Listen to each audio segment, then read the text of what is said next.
Alright folks, Virginia's 8, we are back. The criminal case on Facebook, and we have just found the victim's car. So let's go figure it out. Bridge over troubled water, nice. Hey Carl.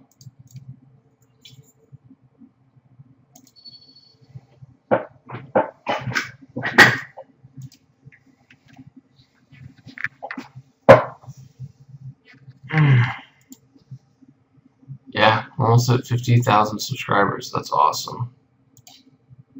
Ooh, there's a bloody shirt.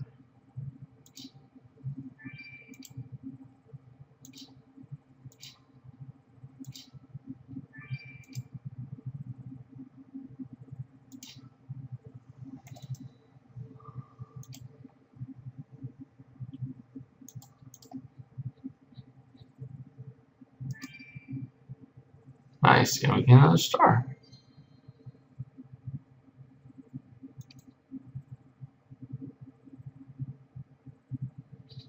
So this was the victim's car. It doesn't quite have the horsepower of the Madmobile, but the suspension seems rather excellent, and... well, dash my way, Ace, you're right. These blood-stained rags may have come from the crime scene. Let's piece them back together. You reckon this is proof that the killer drove the victim's car here after the murder, and then abandoned it full of incriminating evidence? All the more reason for a thorough inspection. Let's look inside the car's toolkit. And that cigar box has the Italian flag inlaid on it. Something else is faded on the lid. Let's recover it. Yeah, you're not the only one. The Irish and Italian flag, I get them confused as well.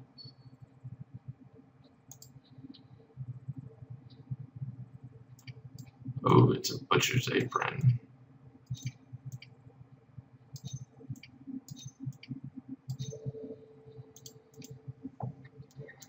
My word, that apron you pieced back together is soaked in blood.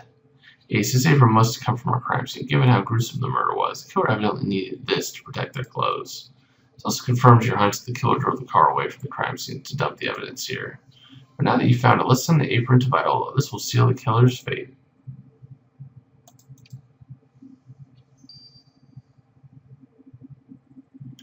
What would my name be if it was Italian or Irish? Interesting. I do not know the answer to that question.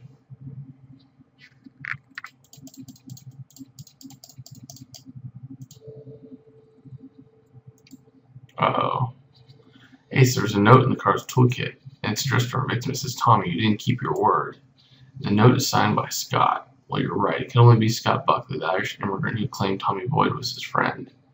Better ask Mr. Buckley why he wrote this angry note to the victim. I agree.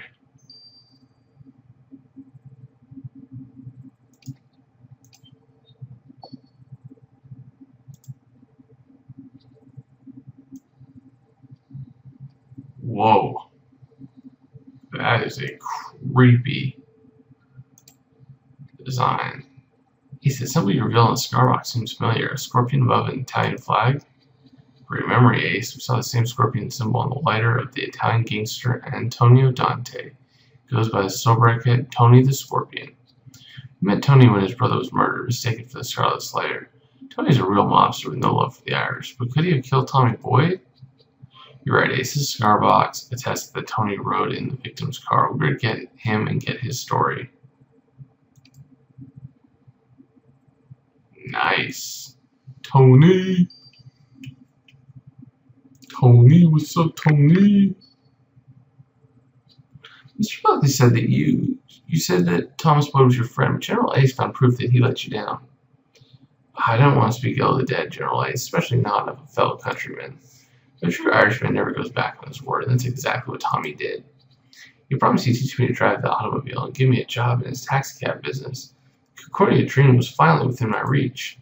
But after the first lesson, Tommy said I was too old to learn. I only drove into a lamppost once, but he never allowed me behind the wheel again. General Ace, everyone tells me the Italians are enemies here in Concordia, but who needs Italian foes when your own compatriots leave you in the lurch? Well, Mr. Buckley, I hope you didn't make Thomas Boyd pay your deadly foe. We're soon going to be looking for friends in prison.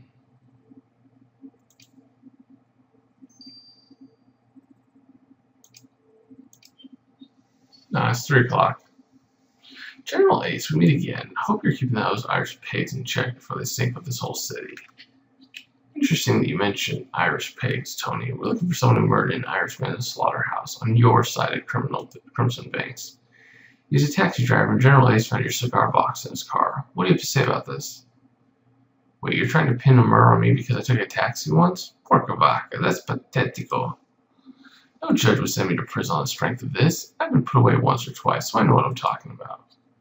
We know the Italians have sworn revenge against the Irish for a gang leader's murder. You must know about Franca Capecci's plans. Even if I did, I wouldn't tell you, General Ace. If you want peace in Crimson Banks, you should start by leaving me alone.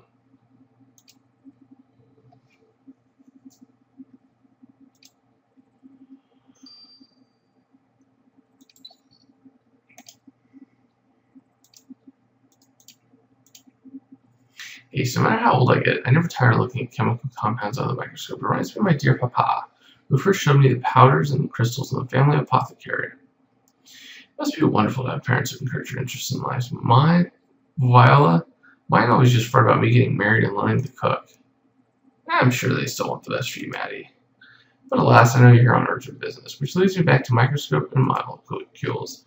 And as you deduced, Ace, the blood on this apron you found in the victim's car was a match with the victim's. Besides the blood, I found a chemical compound on the fabric. It was made of carbon, hydrogen, chlorine, and oxygen, or chloral hydrate for short. Chloral hydrate is a drug frequently prescribed to calm frayed nerves, and since there was no trace of it in the victim's bloodstream, it could have only been left on the apron by the killer. Well, chloral hydrate clearly wasn't enough to calm the killer's murderous rage. Speaking of murder, we do well to go back to the slaughterhouse for a fresh look at the crime scene. Ace, let's go.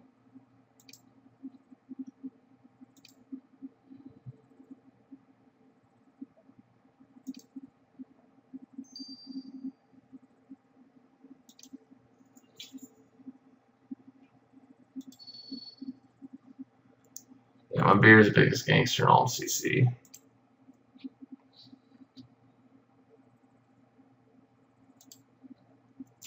With the flies rolling around, it's nasty.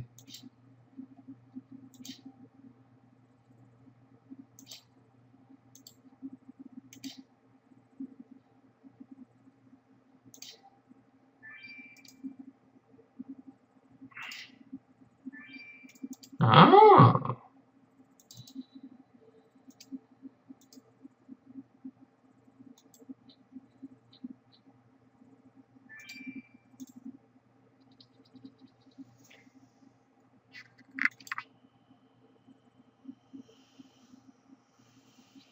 Ace, that cat you found looks familiar, but I can't quite remember where I've seen it before. You're right, the cat's covered in some strange yellow buds. Let's see if collecting a sample of it will jog my memory. That cake is adorable. It's decorated with little piggies all around, but slaughterhouses don't usually sell cake. You reckon it's a gift for that butcher girl, Betty? Well, it is true. She seems fond of piggies. There's a little note atop the cake. Let's recover the writing.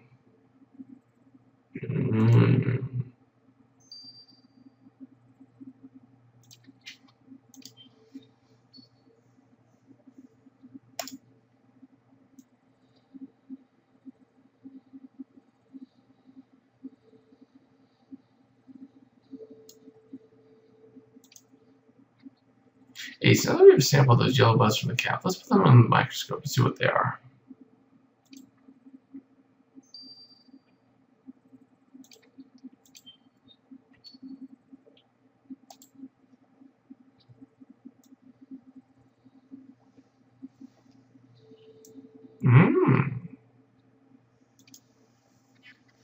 Ditch my wig. Ace, no, the cake for Betty is written in Italian.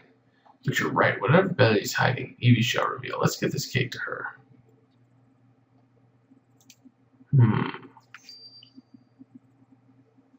Hey, Kelly, how's it going?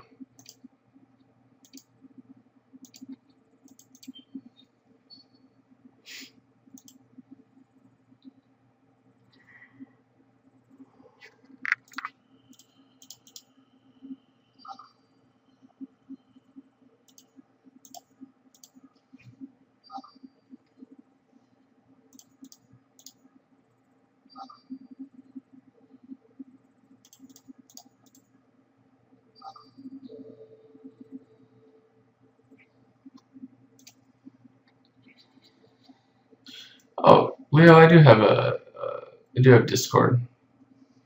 Well, those buds you collect from the cabin from the slaughterhouse are hops. Hops are used for brewing and flavoring beer. Trust the resident drinker on that, Ace. Now I also know why that cap looked familiar to me when I first saw it. There's only one man in Concordia who brews his own beer using hops. Dermot McMurphy, that bartender I used to be chums with. He also wears a flat cap exactly like the one you found. Our friendship cooled considerably after you arrested Dermot for running a fight club underneath his pub, where that poor doctor was beaten to death. When we found his cap in the slaughterhouse, he must have been released. We better find Dermot and make sure he's not looking for trouble again. Uh-oh.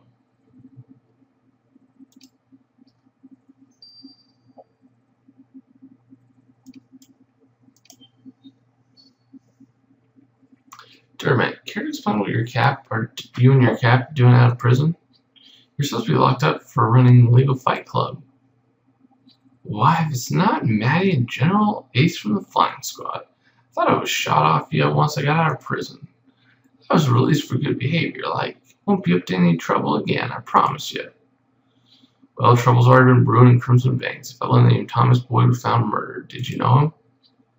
Tommy Boyd? He used to come to me pub before General Ace put me away and shut the place down. But I haven't seen him since. Can't help you there, I'm afraid. Well, I see. Just one more question, Dermot. What were you doing in the slaughterhouse on the Italian side? That's where we found your cap. Why, buying meat. What else? My lady friend Rachel loves a good steak, and she sent me out on an errand to get some. We'll take your word for it this time, Dermot, but to make sure we don't live to regret it. Hey, that sounds shady.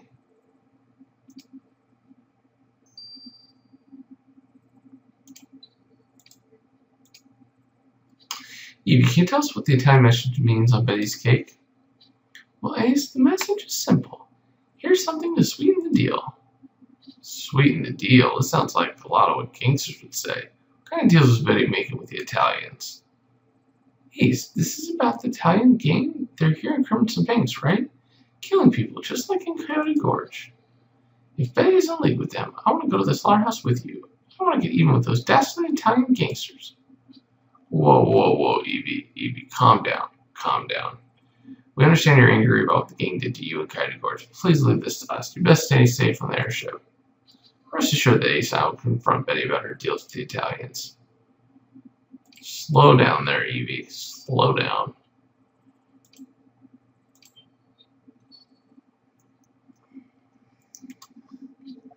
General Ace, I've so engrossed in pistols and petticoats. I didn't hear you. What would you like, a pork chop? Some bacon? We'd like some answers about the deals you've been making with the Italians. Well, you know how it is, General Ace. Sometimes you do a favor and the customer's grateful. The Italians run this side of the river, and it helps to be cordial with them. But the only deal we have is I delivered meat to them one time. They just like to put big words on things. I wouldn't get mixed up in any trouble. I've already been in jail when I was young. I'm real fastidious about doing everything by the book. An Irishman was killed in your shop, and if you were involved, you'll be in fresh trouble indeed. Yeah, Evie's got some fire in her. Ace, we have dead Irishmen on our hands, murdered in a slaughterhouse on the Italian side of the Crimson Banks. And one of the suspects is my former friend, Dermot McMurphy, who's out of prison and back in town. But he claims to have learned his lesson and wants no more trouble with the law. We also met another old acquaintance, Tony the Scorpion Dante. If he's the one who killed Tommy Boyd, then it's definitely the gang's vendetta for Vittorio Capechi's murder.